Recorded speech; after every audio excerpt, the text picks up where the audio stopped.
그동안 방위비 압박으로 주한미군 철수 카드를 들고 한국을 압박하던 도널드 트럼프 미국 대통령이 주한미군 규모를 현재 수준으로 유지하는 내용을 담은 국방수권 법안에 서명할 것이라고 밝혔습니다. 영상 시작 전 좋아요와 구독 부탁드립니다. 약 877조 원 규모의 내년도 국방 예산을 규정한 미국의 국방수권 법안. 미국 하원은 이 법안을 찬성 377표, 반대 48표로 통과시켰는데요. 현재는 상원까지 통과해 미국의 가장 큰 지지를 받는 법안이 되었으며 트럼프 미국 대통령도 즉각 서명하겠다는 의사를 밝혔습니다. 이 법안에는 병력의 급여 인상, 유급 육아휴직, 국경 경비, 우주군 등이 반영되어 있는데요. 그 중에서도 올해 22,000명까지 줄일 수 있었던 주한미군 하한선 규모를 작년 수준인 28,500명으로 늘리는 항목이 반영되어 있어 마음대로 주한미군의 수를 감축시킬 수 없게 됩니다. 한미 방위비 협상 연내 타결이 불발된 가운데 트럼프 미국 대통령은 계속해서 주한미군으로 방위비 압박을 계속해왔었는데요. 주한미군 숫자 감축 금지 조항이 있음에도 이 법안에 서명할 것이라고 밝힌 이유는 무엇일까요? 이는 국방수권 법안 조항에 포함된 지소미아 연장 필요성에 주목해 보아야 합니다. 특히나 인도, 태평양 지역의 평화 및 안정에 있어서 한미, 한일 동맹이 가장 중요하게 작용되며 한미일 3자 간 군사정보 공유가 되어야 태평양 지역의 안보가 유지된다고 적시되어 있습니다. 또한 한미일의 경우 재래식 무기 능력과 생화학 무기 프로그램이 평화와 안정에 큰 위협이라며 우려를 공유한다는 의견을 밝히기도 했는데요. 직접적으로 지소미아라고 게재되어 있진 않지만 지소미아가 체결된 날짜인 2016년 11월 23일 서명이라는 직접적 표현이 들어가 있어서 미국 의회가 현재 대한민국 지소미아 상황을 얼마나 예의주시하고 있었는지 알 수 있는 항목이기도 합니다. 그 외에도 트럼프 대통령이 그토록 노래를 불렀던 우주군 사령부 조항과 유례 없던 연방정부, 공무원 대상 육아휴직 조항들이 들어있어 미국 내에서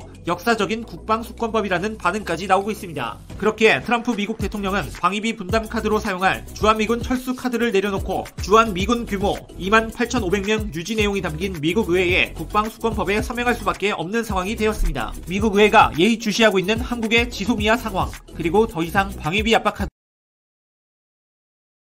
입니다. 한국만이 아니라 여러 나라에 방위비 분담금을 대폭 인상하여 받겠다는 트럼프의 발언 때문에 여러 나라에서 불만이 터져나오는 상황에서 미국은 한국의 방위비 분담금을 올해보다 5배나 증액된 5조 원 이상 요구하고 있습니다. 방위비를 지급하지 않으면 주한미군을 철수하겠다는 주장을 펼쳤는데요. 하지만 주한미군 철수는 자주 미국의 입방아에만 오르내릴 뿐 실행된 적은 없습니다. 미국이 주한미군 철수를 실행하지 못하는 진짜 이유를 살펴보겠습니다. 영상 시작 전 좋아요와 구독 부탁드립니다. 미국은 예전에도 주한미군 철수를 운운한 적이 있습니다. 존 헐 유엔군 사령관이 대표적인 인물입니다. 당시 그는 미군을 계속 주둔시킬 경우 이승만 전 대통령이 이를 이용해 공격적인 행동을 벌일 수 있다는 이유를 내세우며 주한미군 주둔을 반대했습니다. 그리고 현재에도 트럼프가 주한미군 철수를 한국의 협박 카드로 사용하고 있습니다. 하지만 주한미국 당국자들이 트럼프의 말을 들으면 황당하게 생각할 것입니다. 왜냐하면 한국의 미군을 철수시키지 않고 잔류시킨 이유는 오로지 미국의 이득만을 생각한 일이기 때문입니다. 미국은 당시에 한국을 지켜주려고 군대를 남긴 것이 아니라 미국이 중국을 견제하려고 남겨준 최후의 보루이자 유일한 방법이기 때문입니다. 사실 따지고 보면 한국이 키를 잡고 있다고 생각할 수 있습니다. 미국은 한미 방위비 분담금 협상을 그들의 뜻대로 끌고 나가 앞으로 있을 일본 및 유럽과의 방위비 협상을 성공적으로 마무리한다는 그림을 그리고 있습니다. 그런 중요성 때문에 첫 상대인 한국에 대한 압박 수위를 최고조로 높였던 것입니다. 따라서 한국이 협상을 그들 뜻대로 응해줘야 다음 협상에서도 미국이 주도권을 잡을 수 있기 때문에 주한미군 철수를 운운하며 압박을 놓고 있습니다. 트럼프는 이 과정에서 미처 생각하지 못한 부분이 있습니다. 공산주의로 급성장한 중국이 민주주의인 미국을 위협하고 있는 상황에 중국은 미국에 대한 도전을 멈추지 않겠다는 의지를 강하게 드러냈습니다. 게다가 무역전쟁으로 중국의 새로운 기술들이 미국을 제치기 시작하면서 미국은 중국을 견제해야만 하는 상황이 되었습니다. 이제 중국의 경제성장만을 생각할 것이 아니라 세계 패권을 중국에 뺏길 수 있다는 것입니다. 게다가 미국은 한국전쟁 당시 개입했던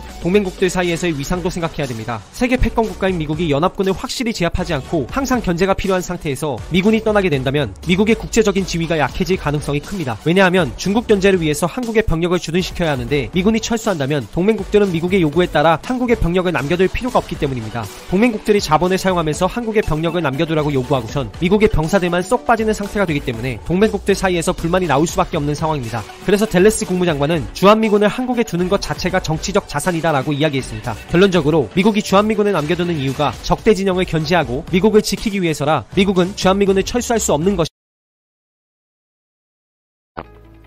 내년 이후 한국이 분담할 주한미군 주둔비를 정할 11차 한미방위비 분담금 협정 협상이 끝내 해를 넘기게 됐습니다.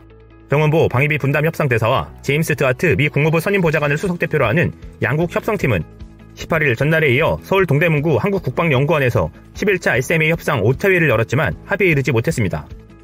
드하트 대표는 이날 서울에서 열린 5차 회의 종료 뒤 주한미국 대사관에서 가진 외교부 기자단과 간담회에서 미국의 요구액이 $50억 라는 언론 보도와 관련해 우리는 요구액을 조정해왔고 절충해왔다라면서 미국의 현재 요구액이 50억 달러는 아니라고 밝혔습니다.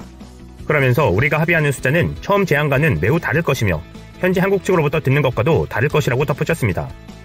이는 미국 내외적으로도 비판을 받고 있을 뿐만 아니라 한국 국민들의 94%가 반대하는 여론에 꼬리를 내리는 모양새입니다. 이어 그는 미국의 요구액이 50억 달러가 아니라는 말이냐는 후속 질문에 그렇다, 협상에서 현재 우리가 집중하고 있는 숫자가 아니다라고 말했습니다. 미국은 처음에는 올해 분담금 1조 389억 원의 5배가 넘는 50억 달러, 약 5조 9천억 원에 육박하는 청구서를 내민 것으로 전해졌지만 최근 요구액을 낮춘 것으로 보여집니다. 아니면 우리가 애초에 충분히 예상했던 대로 이는 트럼프식 거래 기술로 최초에 크게 질러놓고 밀어붙이다가 나중에 인심 쓰는 척 금액을 처음보다 낮춰주는 모양새를 택한 것으로 볼 수도 있습니다. 그러면서 드하트 대표는 미국이 요구하는 비용의 근거들도 구체적으로 밝혔습니다. 미국은 현행 SMA에서 다루는 주한미군 한국인 고용원 임금, 군사건설비, 군수지원비 외에 지금의 SMA 틀에 포함되지 않는 대비태 생목을 신설해야 한다고 주장하고 있습니다. 그는 대비태 생목에 대해 현행 SMA 협정에 포함되지 않는 많은 비용이 있다라면서 병력의 한반도 순환 배치와 적절한 훈련을 위한 비용, 장비 및 이동 비용 등이다. 이 모든 것들은 한국의 극도로 높은 대비태세를 유지하기 위해 필요한 것이라고 설명했습니다. 이어 한국이 보유하지 못한 군사 능력도 제공하고 있다. 일부는 매우 비용이 많이 든다. 모두 한국 방어에 매우 중요하다라고 말했습니다. 드하트 대표는 한국 방어를 위해 미국이 지불하는 비용을 더 정확하게 반영하는 협정을 맺고 싶다는 것이라고 부연했습니다. 하지만 이는 미국 방어나 인도태평양 지역의 패권을 위해 중국, 러시아를 견제하기 위함이라는 발언은 쏙 빼고 한국 방어만을 위해 필요하다는 논리만 주장해 한국의 비용 부담을 지우려고 설득하려는 발언으로만 보여집니다. 그는 최근 결정된 반한 주한미군 기지의 오염 정화 비용 우선 부담과 호르무즈 해협 연합 방위 기여 검토 등이 협상에 영향을 미치느냐는 질문에는 두 사항이 협상에서 제기되지 않았다고 말했습니다. 다만 한국이 미국산 무기를 많이 구매하는 것에 대해선 비용 분담의 측면에서 중요한 고려 요소지만 고려해야 할 많은 요소 중 하나라면서 가장 중요한 질문은 무엇이 우리 세금 납부자들의 부담을 줄이느냐는 것이라고 강조했습니다. 그는 협상이 잘못되면 무역상 불이익이나 주한미군 철수로 이어질 가능성이 있느냐는 질문에 그런 지시를 받은 적이 없으며 협상에서 실제로 제기된 적도 없다라고 설명했습니다. 드하트 대표는 협정의 유효기간과 관련해서는 과거엔 주로 단연 협상이었다라면서 1년 연장하는 데는 관심이 없다. 더 길어야 한다라고 말했습니다. 그는 우리가 원하는 합의는 상호 수용 가능하고 한국 정부가 가치를 인정하며 국회의 지지를 받고 한국 국민의 지지와 환영을 받는 협정이라고 강조했습니다. 이 발언은 미국이 직접 설문조사한 결과 한국 여론의 94%가 미국 측의 방위비 분담금 인상안에 극렬히 반대하자 반미 분위기를 상쇄시켜보려는 트럼프의 달리기식 발언으로 보여집니다. 드하트 대표는 협상 시한에 대해선 특정한 날짜가 있지는 않지만 최대한 빨리 결론을 내고 싶다. 새해에도 매우 정력적으로 일할 것이라고 덧붙였습니다.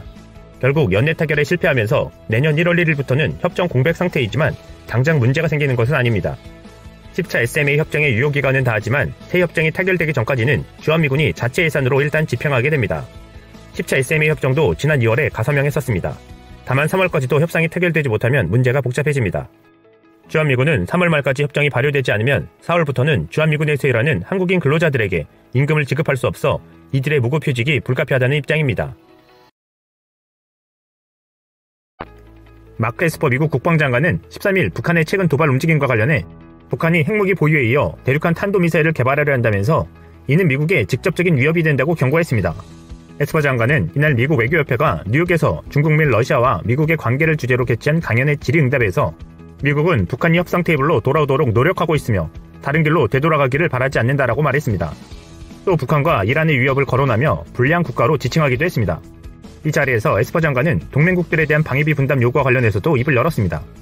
미국이 수십 년 동안 세계 50개국 이상의 방위를 부담해왔다면서 그것이 불합리하다라고 생각하지 않는다라며 동맹들이 더 많은 기여를 해야 한다라고 밝혔습니다. 그는 트럼프 행정부 이전부터 미국은 북대서양조약기구 유럽국가 등 파트너들에게 방위비 분담금 증액을 요청했다면서 동맹국들이 그들 자신의 방위에 더 기여해야 한다라고 강조하며 이런 요구는 의무라고 생각한다라고 말했습니다. 그는 무임승차자는 있을 수 없다.